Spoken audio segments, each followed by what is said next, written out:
Welcome to my channel. My name is Lisa Alastuey, and on this channel, you will find a variety of inspirational and informational videos.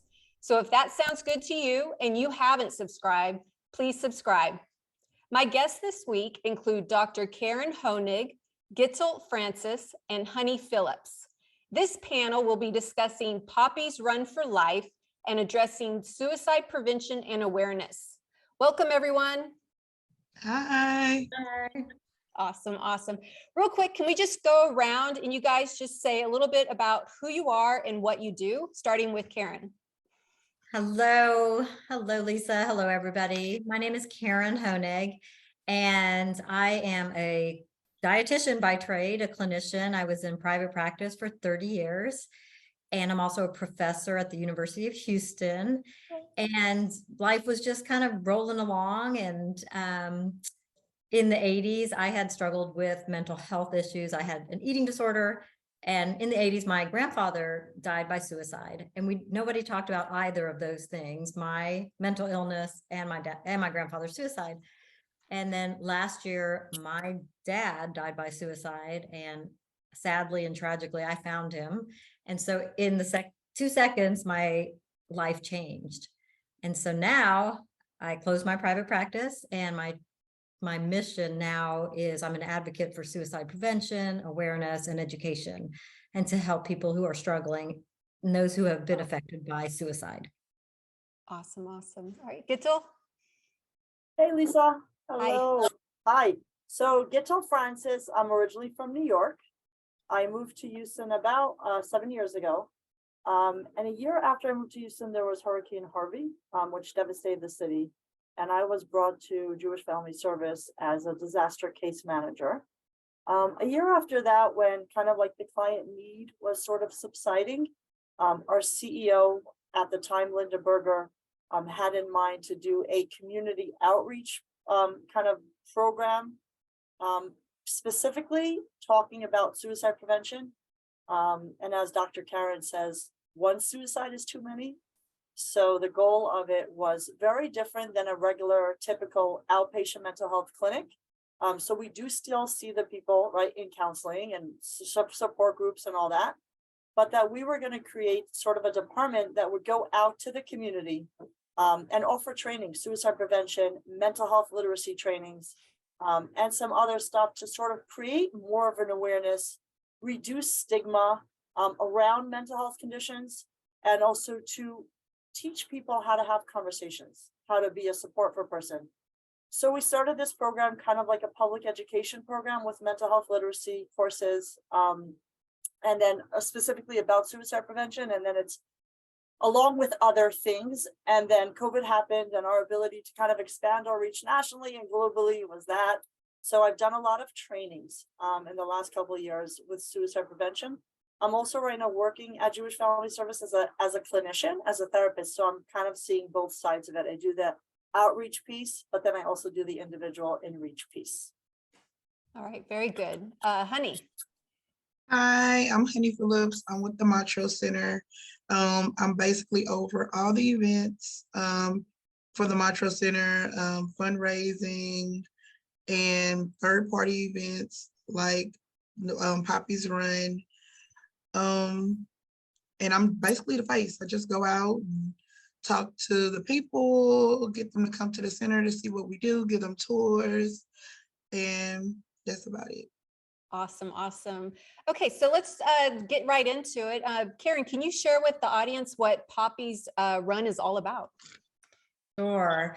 So my grandfather was belovedly, that's a word, named Poppy by all of his grandchildren. And he was just the cutest man. He had a nose that went like this because it got broken in a bar fight. He was a tough Polish man who had never been to a doctor.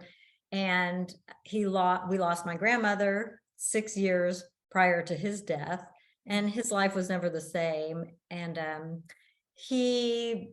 one day he had a mild heart attack and decided he didn't want to have to rely on the care of doctors and nurses.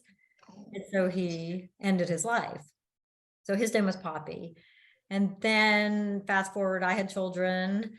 And then my sister had children, and our children called my dad Poppy. So there were two Poppies, and it was like a deja vu. My mom died tragically 6 years ago, and 6 years go by, and my dad gave up and took his life as well. So, like I said earlier, in the matter of 2 seconds, the trajectory of my life changed, and I ended my practice, closed my practice, and became an advocate for suicide prevention and awareness. And I'm a runner. In the back, you could see all my medals hanging, but I've run about 40 marathons, and I race all the time. I race almost every weekend if I can. And I thought, well, if I could put my passion into helping others, if we could do a Poppy's Run for Life and raise money for these two wonderful programs, these two wonderful centers that offer suicide prevention and suicide awareness programs, that would just be a win-win. And so I could use all my pain and my energy towards maybe helping. If I help one person, if we help one person, if we save one person, then we've done our job. So that was the beginning. And I started asking my friends, not really asking them, but telling them, if you're my friend, you're going to be on the committee. And they all said yes. So we have this very strong committee of runners, and they've all just gotten together and they're doing their part to make this run happen. And it's a lot of work. I didn't realize putting on a race took so much work. It's a lot of work. I think, Hunny, you could appreciate all the work that goes on behind the scenes. And Gittel, you too. It's a lot of details, a lot of permits, police, traffic control engineers. It just goes on and on. Trash, recycling, food, donations. It goes on and on. So it's a lot of work. But through every person that we're talking to, we're spreading our mission and spreading our passion and what we're trying to do. So for every donation we're asking for, we're telling them the story. Awesome. Awesome. And yeah, you're not only doing a 5K charity walk, you're also doing other events such as a row event. Can you share a little bit about those two events? That has been the generosity and the kindness of people. A woman reached out to me, and she's actually a really good friend of mine. And she said, how can we push this more? And how can we promote this more? And she said, I belong to a rowing club. It's like a Pilates. I didn't realize there's these companies like a Pilates club, not club, Pilates business. It's a rowing business. So they have a group of rowing machines and they lead classes. And so this woman, this friend, Dina Marks, who's in charge of the ADL, she said, let's do a class. I'll lead a class. I'm an instructor. I'll lead a class, and all the money will go to Poppy's Run for Life. So lo and behold, we created a class, a special class on a Sunday, and people can sign up, and every penny goes to Poppy's Run, which then ultimately goes to Alexander JFS and then the Montrose Center. Yes, yes. And just for clarification to the audience, your first run is coming up this next month, March, what's the date? March 26th. You're 20 signed up. Yes, I'm signed up.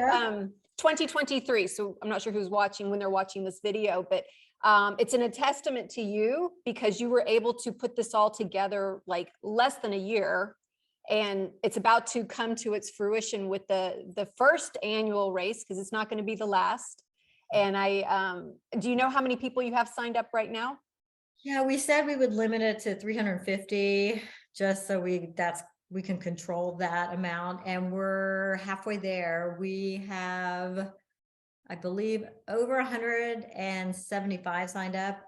And then I just heard from our university that This is Houston for the audience. University of Houston. Go.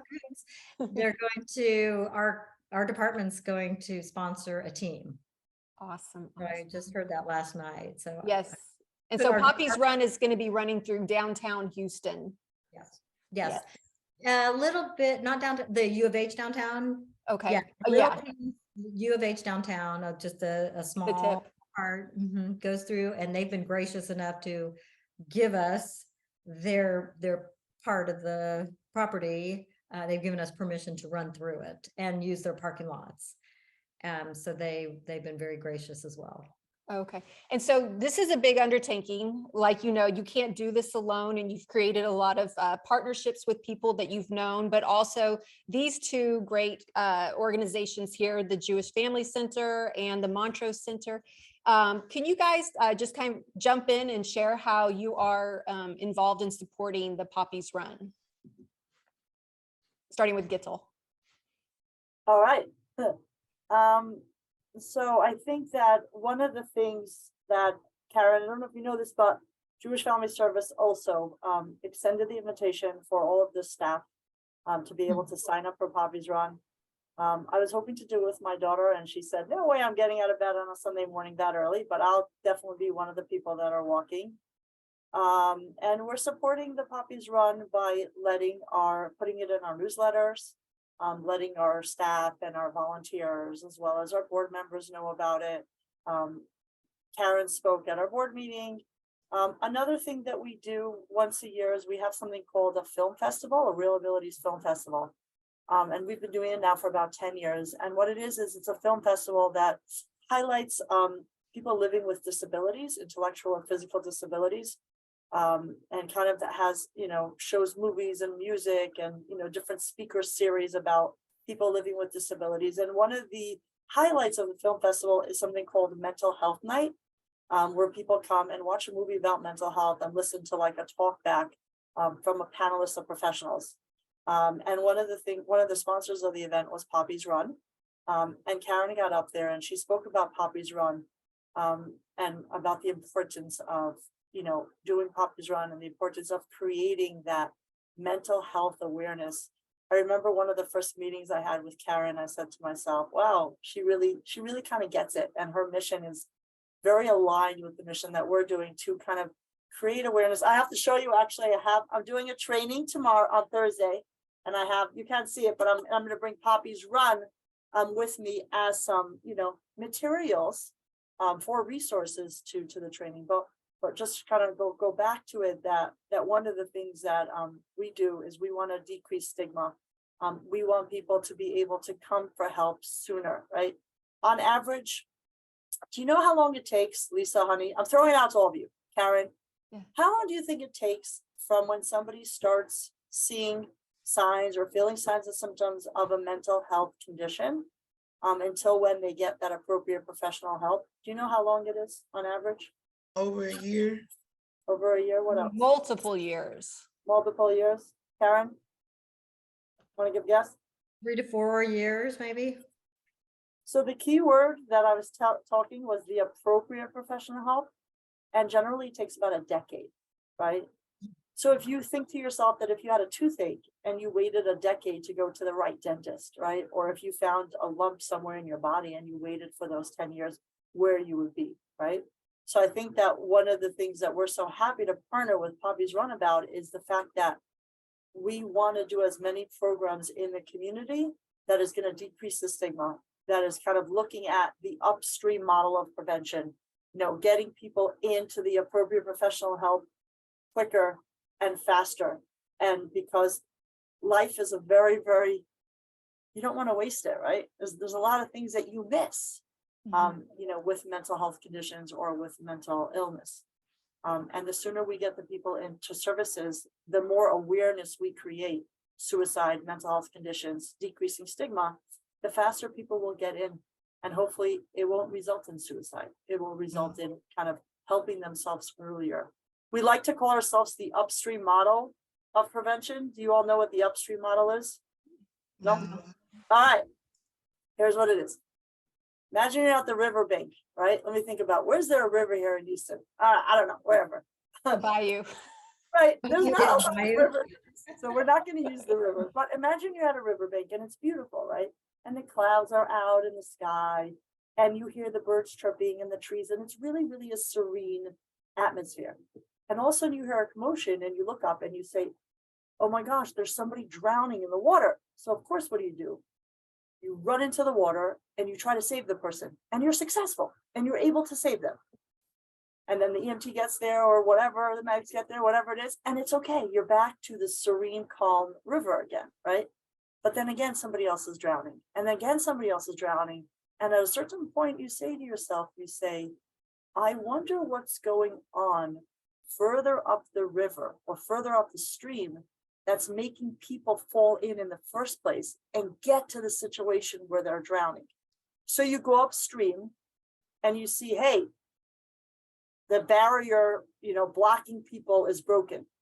Or when it rains, the mud is slippery and people fall in, and then they're down the river in the stream. So what you do is you fix those things, right? You fix the barrier, you create a sign, and less people are falling into the river, right? So what we try to do with our community intervention, our mental health programs in general, is to say, how can we get the people from falling into the river in the first place, right? So we're upstream, we're creating that prevention upstream, and we do have a lot of interventions, and we do work with people after a suicide or people that have lost somebody to suicide. We work with family and we have programs to that. But in terms of the community intervention piece, is we are focusing our work on upstream models when we do those community awareness trainings, because we want to get to people. Many times people look at suicide as one event, right? The finality of it, or the kind of intensity of even a suicide attempt, without noticing that it's been 10 years of maybe started out with an anxiety disorder at 6 years old, or maybe some other things going on. So let's catch those up the stream before the people are drowning, right? Before the crisis situations. That is so good. I think, when we think about suicide, it's not just the last suicide. There are sometimes people, I don't want to say they practice it, but there's suicide attempts along the way. And I love that you are a resource that people can tap into. And I love that up the stream model that you just mentioned, because I know there's somebody out there today that knows somebody that, their daughter had a suicide attempt and they want to help them, but they don't know how to help them. And so I love that, we're talking about this, and we're removing the stigma and making this a conversation, that there's no shame in mental, problems and issues. And I think that that's really good. Hunny, would you like to add to that? Well, the Montrose Center, we're providing volunteers, probably I think like 15 to 20, somewhere of that sort. And me and my spouse, we're gonna walk in the race, and we're gonna get some friends. They're late. Our people always gonna be late, but they're gonna register, and we'll be involved with the race. Oh, that's so awesome. Yeah, I have 2 of my friends. I got them signed up, and they're also going to walk in it. So that's another key thing. You don't have to run Poppy's Run for Life. It's just, showing up, supporting in any way you can. You can also volunteer. It's a really good organization to get involved with. So Caryn, did you want to add on to anything that Gittel or Hunny said? Yeah, I was going to talk a little bit about the stigma, and it's been so interesting. I went to a bar mitzvah in New York for my dad's side of the family, and this was just a month ago, and not one person said a word to me about my dad. Not, I'm so sorry for your loss. Nothing. No one said, I can't believe he's gone. He would have been here. Nothing. People are so afraid. They don't know what to say. They don't know how to talk about it. One cousin said, do me a favor, don't say anything about your dad, because I don't want to give my kids any ideas. And I didn't even know what to say to that. Like, there is no shame, it is something that has to be talked about. Mental health, mental illness, depression, anxiety. There's help out there, and it's okay to talk about it. But it was the most interesting thing. I looked at my husband, I said, is this bizarre that no one said one word to me? The weekend wasn't about me, but oh my goodness gracious, this is so crazy.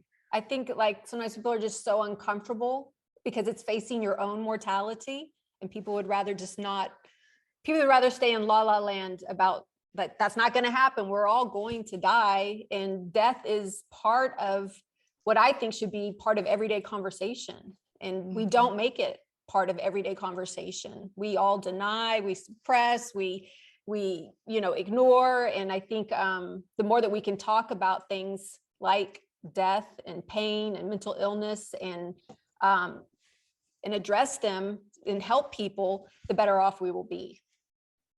I think some of it also has to do with the fact that what's generally latent in conversations about mental health, which is very elaborated on in conversations about physical health, is the idea of recovery.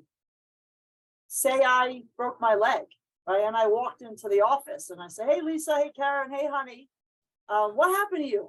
I was skiing. I was away in Vail, Colorado for the weekend and I broke my leg. Okay, what does the recovery look like? Are you going to need physical therapy, right?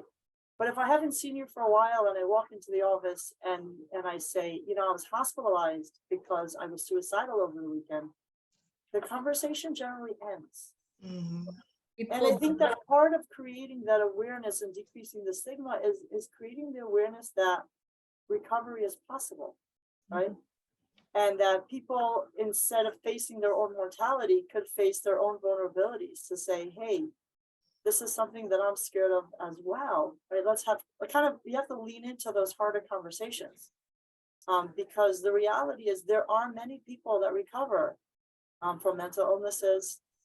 People live with mental health conditions. So much of it has to do with the language that we use surrounding mental illness, right? People often don't realize that there's a difference between being mentally healthy and having a mental illness, right? So if you have a diagnosable mental illness, say severe depression, right? Major mood disorder, and you also have a physical condition, somebody else could have a physical condition and be diabetic, right? So somebody could be diabetic, but be very healthy, right? They could be very physically healthy. It means they watch their exercise, they watch their diet, and they do exercise, right? And they're taking insulin. Let's take insulin. All kind of listening to their doctor's advice and all the things that they have to do. Have a really, really great support group. A band of friends that are helping them out, that are making sure they're doing their thing. So the person has a major physical condition, but they're physically healthy. And generally, when you think about mental illness, you think that somebody has a major mental illness.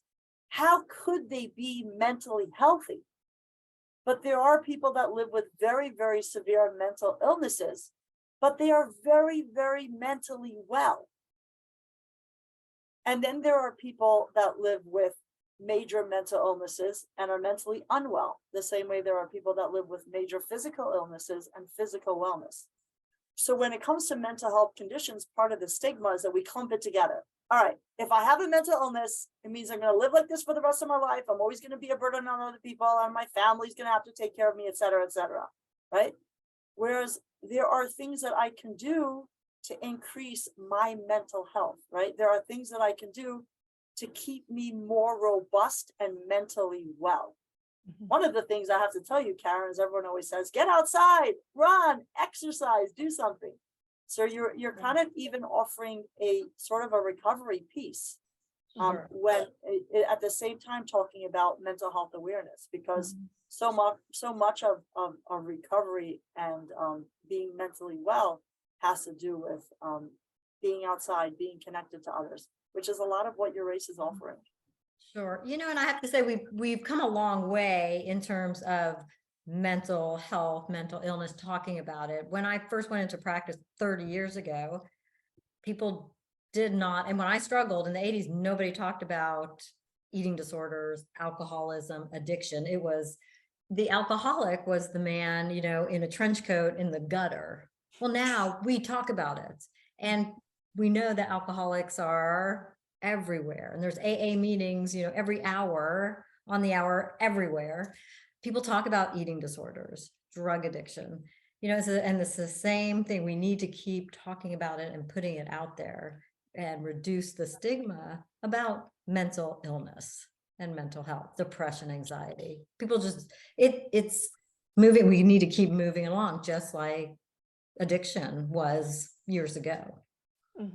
Yeah, depression is such a big one, and it's a tricky one because, there's just sadness built into life. And then there's like the debilitating depression where you don't want to get out of bed and take a shower. And it can be really hard to get on with your day. And my understanding, and y'all can correct me if I'm wrong with regards to like suicide, it's not that people necessarily want to die. They just want their pain and suffering to stop. That's true. That's true. They can't see another way out. And that's what I've learned, that why go on if it's so painful and I don't see anything brighter in the future. Mm-hmm. Yes, yes. Another thing that I would like to maybe ask, somebody who is with someone that may be suicidal or have ideation of suicide or make comments, maybe they haven't acted on it, but they've said comments enough to like scare you and you don't know what to do with that. And, I've heard like, well, call 911, call the cops if they make those comments, because you don't want to be responsible if they're going to hurt themselves. What are y'all's thoughts on that as a intervention tip strategy? If somebody in your family's like, I'm just going to kill myself. Well, if you do, I'm going to call the cops. What do y'all think? I'm gonna let Gitty take, I can tell you personally what in our family after my dad's suicide, I'll just tell quickly, that after my dad's suicide, my daughter was saying, the same, she didn't, what was the point? And she has been in therapy for years, and we made a quick decision. We took her straight to Menninger, which is our local psychiatric facility clinic. And she spent 8 weeks there. So you have to take it seriously. Yes, So yes. talking about it, and when I've had patients talk about or make threats or statements, we take it seriously. Yeah. And I call their therapist and their psychiatrist and let them say what to do. So Gitty, I'm going to let you take over as the clinician. So I'll answer this as a suicide prevention trainer. As well, Caryn, I think that you answered this as a clinician. And I think that Lisa's question more has to do with where we take our clinical hats off and we're sort of in a social situation or in a familiar situation. Mm-hmm. So I think that any threat or talking about suicide has to be taken very seriously. I will tell you that there is actually a new crisis hotline. And instead of 911 these days, 911 is for the medical emergency, but there's also a crisis hotline called 988. So the National Suicide Crisis Hotline used to be 1-800-273-TALK. When you're in a crisis situation, it's probably the last thing that you remember. So as of July this year, an active legislation and many, many different changes happened. But right now, 988 is the new crisis hotline. And one of the things that you should know about 988 is even if the person themselves don't want to call, the people, the crisis hotline, they have trained crisis hotline specialists, and that you can talk to them, ask to tell you what to do. Another thing that I do, there's two things that I want to point out, is sometimes when people say the word suicide, the first thing that we want to do is, I've come to the realization that when human beings feel helpless, we're going to try any coping strategy in order to feel more helpful. And sometimes if somebody is talking about suicide, we naturally will have this helpless feeling like, oh my God, what do I do? But Caryn, I mean, as clinicians, we know what we're going to do, right? But the people out there don't really know what they're going to do. And then the conversations end, right? So it's a question of, tell me more about what you're feeling. How long have you been feeling like this, right? Try to gauge how long they've been feeling like this, because the last thing that they need, if they're feeling so alone and disconnected, is a warm handoff to 988. Mm-hmm. What they're doing is they're reaching out to you for connection, and you can be that connection piece. Now, of course, I'm advocating calling 988 if there's a crisis situation, obviously 911, get the authorities, get whatever. But that it shouldn't necessarily be running to call the 988 before you make the determination yourself and really sit with the person and really understand where the person may be coming from. Sometimes people have suicide ideation, they think about killing themselves, and it just stays right there in their thoughts. right? And it doesn't actually go on to planning and all that, right? But if somebody does tell you that they're feeling suicidal, rather than running to get the authorities involved, sit with them and talk to them and find out how they're doing and find out why they're talking that way. You know, what's going on? What's coming up for you that's making you feel this way? Tell me more about the way that you're feeling. I do a lot of these mental health literacy trainings, and I did a training one time with a group of principals of schools. And a couple months later, one of the principals called me up and she goes, I just had this story. I need your help.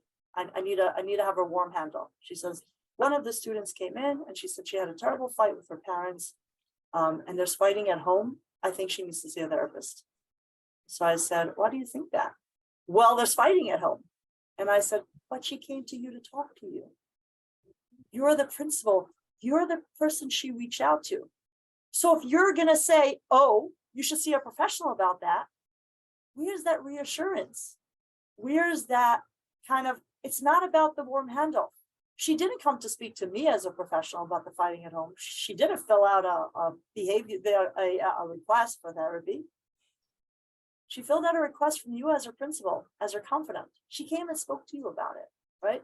So I think that sometimes when we're feeling helpless, rather than finding somebody else to hand it off to, that we should lean in on it and we should find out more about what's going on so that we can really, really be there for that person. And of course, do what you have to do, right? Mhm. But be there with them. Mhm. And to ask a lot of questions. What triggered this? Tell me what's going on. I'm here, I'm sitting with you. Let's work through this.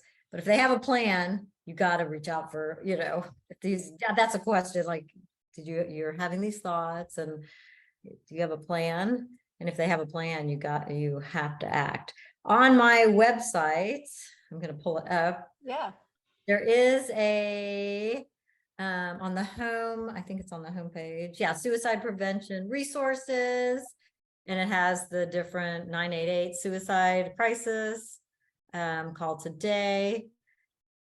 So there's absolutely help out there. There's absolutely help and connections out there. Yes. Have you guys seen the latest statistics on suicide? I have the ones from 2020. Is that what you're referring to, or which ones are you referring to? Yeah, that's fine. I know that they've probably gotten worse since 2020 with the pandemic and everything, but it used to be in the top 10 leading causes of death. And I'm not sure if it's back in there or not. Do you guys know? I know that I'm looking at my notes. There's right now the statistics are one death. It is one of the leading causes of death. Mm-hmm. And there is one death by suicide every 11 minutes. And Hunny, when I was doing some research about the Montrose Center, the suicide rate in the LGBTQ community is It's pretty high. high. Yeah. Can I ask, Yeah.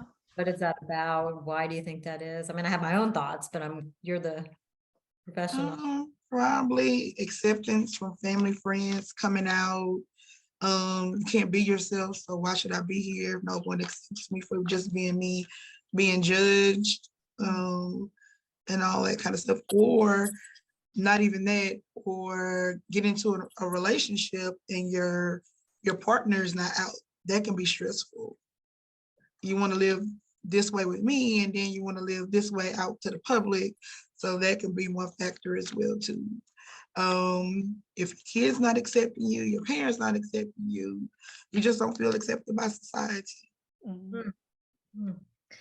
And when we were at dinner, Tiffany said something that I just can't stop thinking about, that when the kids age out of, what did she say? When the kids age out of foster care, that that they just have nowhere to go. Yeah, that's another thing.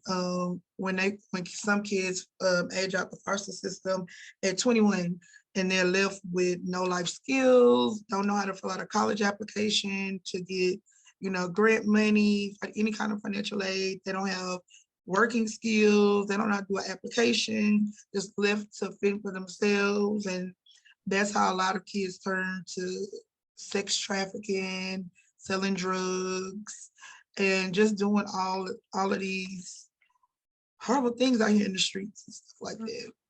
Mm. Yes, yes. And it's my understanding that more men than women commit suicide, although women attempt suicide more. Yeah. I didn't know that. Yeah, and interesting, the wording, we don't say commit suicide anymore because that's like a negative connotation. Someone died by suicide Or or by suicide. I Okay. know. Yeah, correct me. No, I said committed suicide at the Yeah. beginning.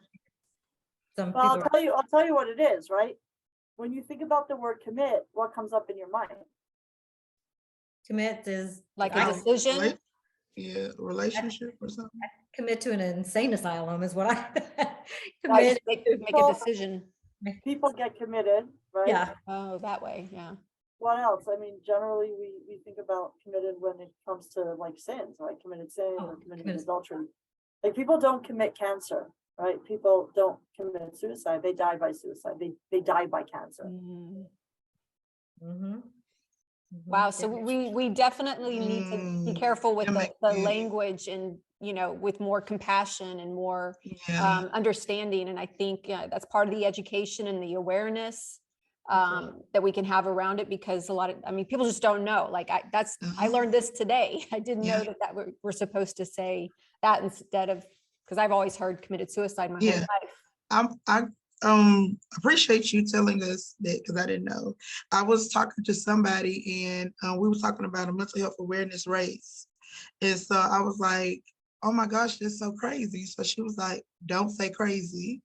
Say that's wild or something of that sort, because then people might get offended saying crazy because that's always associated with mental health. So you have to be like real careful what you're saying. So I appreciate you telling us, because if people don't correct us, then we won't know, because I didn't even know that either.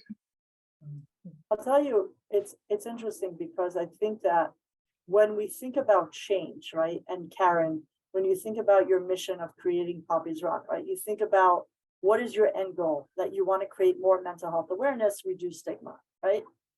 And sometimes you don't realize that you yourself are perpetuating the stigma, right? Because when you use words like committed suicide or crazy, or if you use words like, one of the things that people like to say these days are, I'm so depressed, or I think I have PTSD, post-traumatic stress disorder, right? We're constantly using words in like layman's terms that we know as clinicians are diagnosable mental health conditions.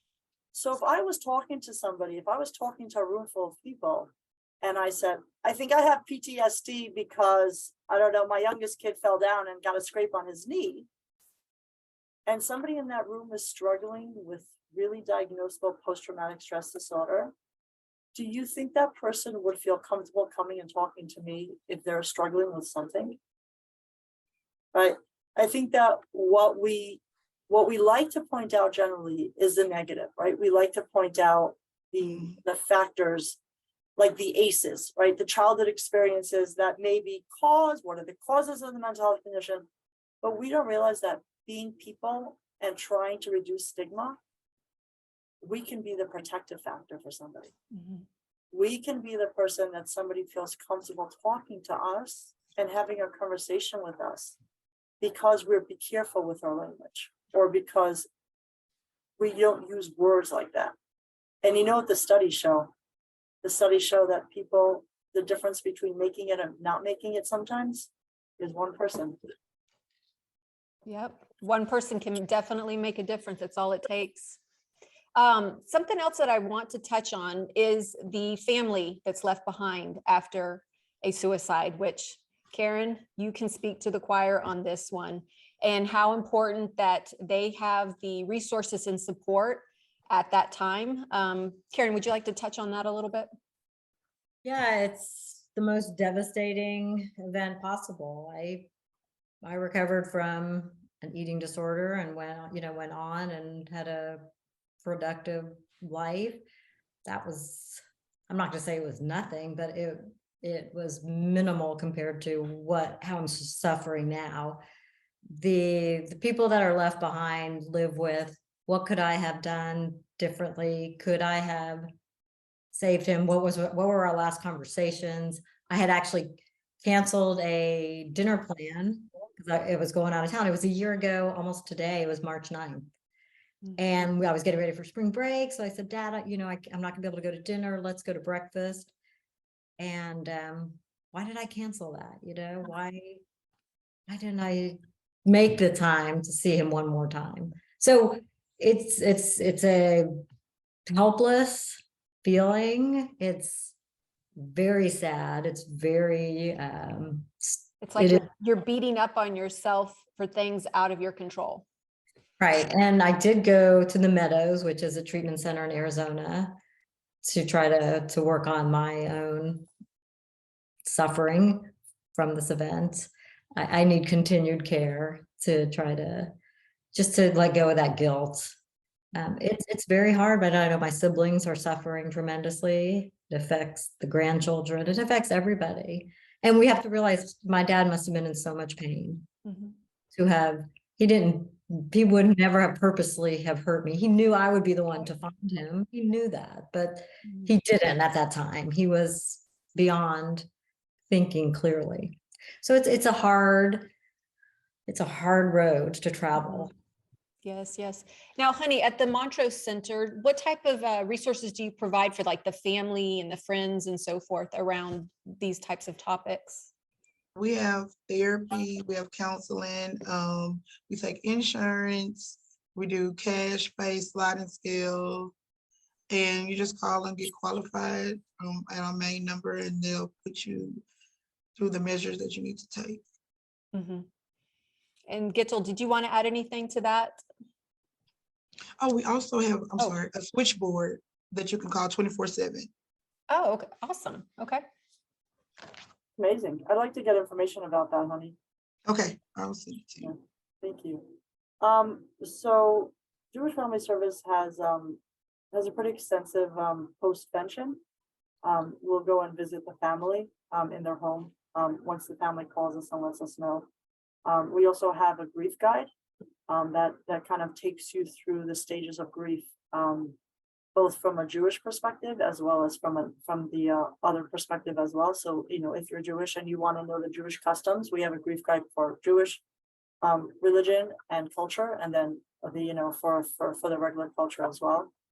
Another thing that we do once a year is we do something called Bright Stars. We have a program generally around Hanukkah time, which is when Jewish people celebrate their festival of lights, and it's around December, sometime earlier, middle or late December. And what we've realized is when people die by suicide or traumatic death, the way that they died is the way that remembered, and not necessarily for who they were when they were bright stars, right? So we have this program called Bright Stars. And once a year, the family gets together. You're able to submit a memorial page for the bright star, for the person in your life, kind of remembering when they were bright stars. And we offer it in person or virtual. And we have a program with songs, prayers, poems. People are able to get up and speak about their loved one. They light candles, so memorial candles, as well as Hanukkah candles during the Festival of Lights. And it's a really, really nice and tender program. I think that we've been doing it for 5 years now. So that's kind of what we do with the postvention.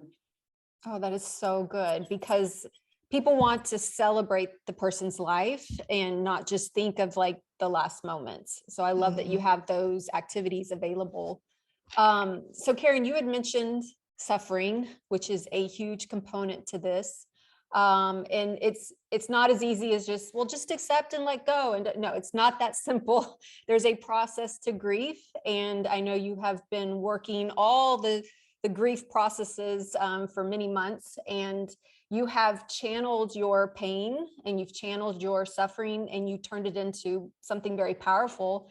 And that is giving back and providing service to your community and developing Poppy's Run. And I think that's super inspirational, and it's really, I think, a huge lesson, and there's a lot of wisdom in what you're doing, and you're role modeling that to a lot of people. Can you talk a little bit about that? Well, thank you. I mean, that makes me feel really good. It was the only way I could survive or get out of bed each day was I had created a mission, because I was in so much pain. I still am in a lot of pain, but I have a mission. I could channel this pain to helping others, right? To helping others, whether it's preventing someone from dying by suicide or helping a family who's going through the same thing.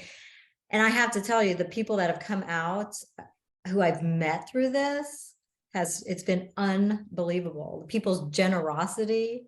Some people I reach out to and immediately they'll email me back, I would love to help. What do I need to do? Mhm. The bagel company wrote back 300 bagels with cream cheese. You got it. What else can we do? You know, I had the amazing opportunity to meet Hunny. I would have never met you, I don't think, you know, and Gittel, I maybe would have met you, but to get the generosity and the kindness of people and to help spread that we can help each other. We can all connect for this common reason and we can help each other because life is hard. Life is challenging. Mhm. So one, it was selfish. It got me out of bed and gave me a purpose, and running, I love running. And so it was a very kind of a, you know, selfish move, but then if we can help. I'm going to stop you there. It wasn't selfish. It was honoring yourself. You know that yourself and where your strengths lie, and it includes running. And you were able to take that passion and put it toward your organization. So it makes sense that you have created Poppy's Run out of this. Thank you. It's been just an amazing healing. Part of my healing has been this and connecting with all these amazing, loving, wonderful people and people's stories that have experienced a similar, they've lived the same, they've had the same lived experience is another way to connect with each other. We're not alone. Yes, yes. Because I know a lot of times people can feel like you're the only one going through it, but you reach out, and that's what you did, Caryn. You reached out, and that's a big help and lesson for a lot of people. If you are stuck, sometimes you have to just take a baby step, a little action every day, and eventually it'll come back to you. You see it coming back to you. For every time you've reached out, you felt something come back. So I think that's awesome. Thank you so much. Thank you. Yes, yes.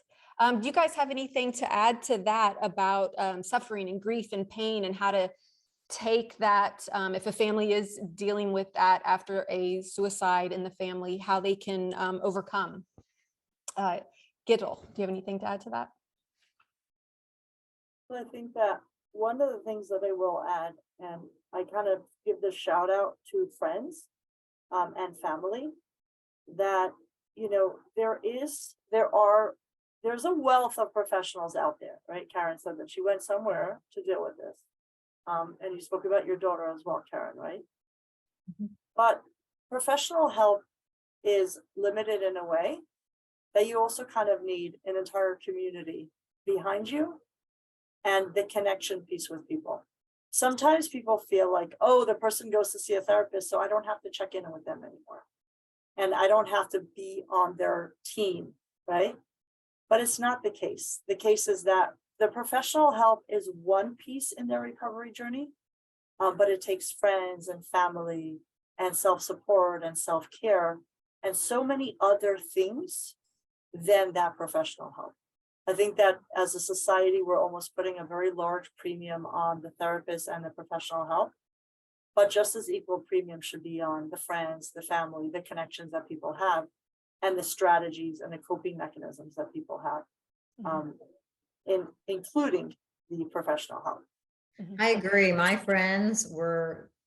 family, not so much, but my friends, they showed up the next day. They've shown up every day, this past year.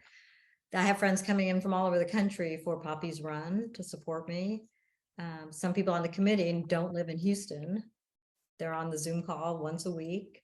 So I totally agree with that the community, friends, that is going to be your lifeline. Yes. Do you agree? Hunny, what do you think? Yeah, definitely. Just having that support, even if you might feel like you don't need it, but you really do need it, and you don't know it's missing until they came, and you're like, what have I done if, you know, that never happened? I lost my mom in 2020, and she passed away in her sleep. And I guess before my mom passed away, I would see my other friends and other people, parents pass away and never knew what to do. So I would say, oh, I'll pray for you. Let me know if you need something. But I never took that step to go get food because of planning. They're not gonna have time to cook and all this kind of stuff until it actually happened to me. Once it happened to me, I'm like, oh, I see. Like even some of my friends had to go back and apologize if I wasn't there for you when you needed me to, because this happened to me. And people just were sending flowers. Like you need those flowers to help you make it through the day. Just looking at them, like even one flower that one organization sent to me, I still have it. I named it after my mom. It's the, I guess, Peace Lily. And so, and I took it out of the small pot, put it in a bigger pot, and it just expanded and grew. So it's just like things that you didn't even know that you need, you do need. So you do need those people to, I'm sorry for crying. No, no, I think that's beautiful to share your Yeah. emotions. Yeah, No, your friends, you definitely need people there to be by your side. It helps a lot. And you don't know that you need it. yes. And you know what you're also showing us is that you may need it 2 years down the road. You know, it Yeah. doesn't just, a lot of times I think when people go through a loss, they're in shock and they're in adrenaline stage and they haven't had time to really think straight. And then it hits you a year later, more so than in the moment. And so, honey, you're being authentic to yourself right now. I'm happy that you were sharing because somebody's watching this and getting something from your story and can empathize and relate. And so thank you for sharing that. You're welcome. Yes, yes.